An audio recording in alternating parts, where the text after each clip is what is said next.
Today on GrowthShares, let's analyze and see whether the Bank of Montreal is a great long-term investment. The company analysis is divided into three broad factors: the business, the stock, and the price. Furthermore, these three factors are subdivided into 14 metrics that give us the complete picture of the company. Each factor and each metric are given different weight, together adding up to 100% of the overall analysis. Each factor and each metric are then given a grade from 1 to 100, with 1 being a failed investment, 50 being average, and 100 being extraordinary. When everything is put together, a final grade will be given, also from 1 to 100. Most companies that I'll analyze in this channel will hover around a grade of 50. Companies with a final grade of 81 or higher will be included in my Great Investments playlist.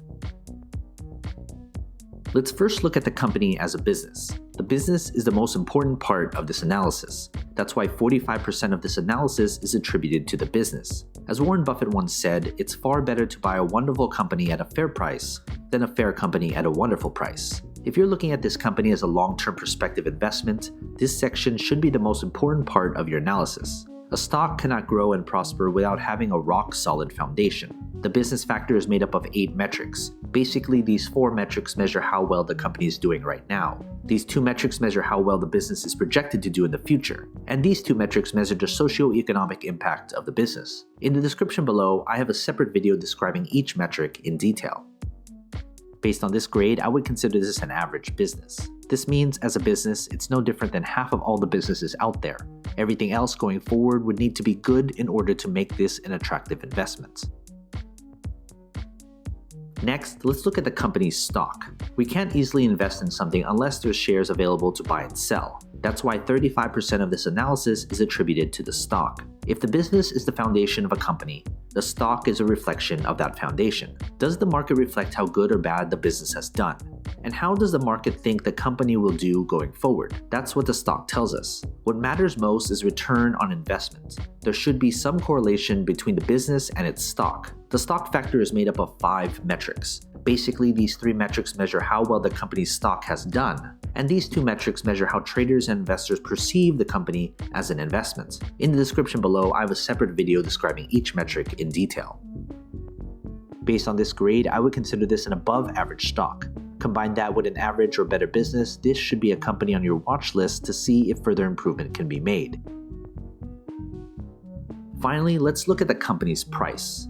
Price is what most investors look at when deciding whether to invest in a company or not, but price per share shouldn't be the most important consideration. That's why 20% of this analysis is attributed to the company's intrinsic value. There is a reason why a company's stock is undervalued or overvalued. An undervalued stock may be undervalued because it's simply a terrible business, and the other side is true as well. The price factor is made up of only 1 metric. Basically, the intrinsic value is the price per share at which the company's fundamentals align with its true value when compared to its current stock price. Based on this grade, I would consider the price to be undervalued. If you're looking solely at the price per share, you should consider investing in this company. As a recap, here are the grades for each metric. Based on this final grade, I would consider this company an above-average investment. If you're a long-term investor, you'll likely get higher than average returns if you invest right now.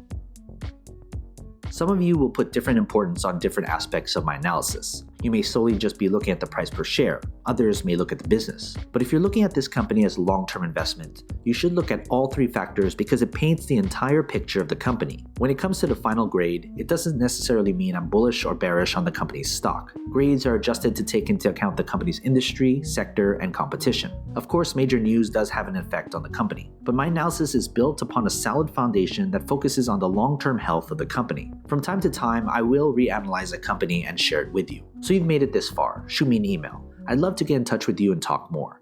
What company should I analyze next? And do you agree with this company's final grade? If you want me to analyze more companies, hit that like button, subscribe to my channel, and share this video with other investors. And as always, take care of your money.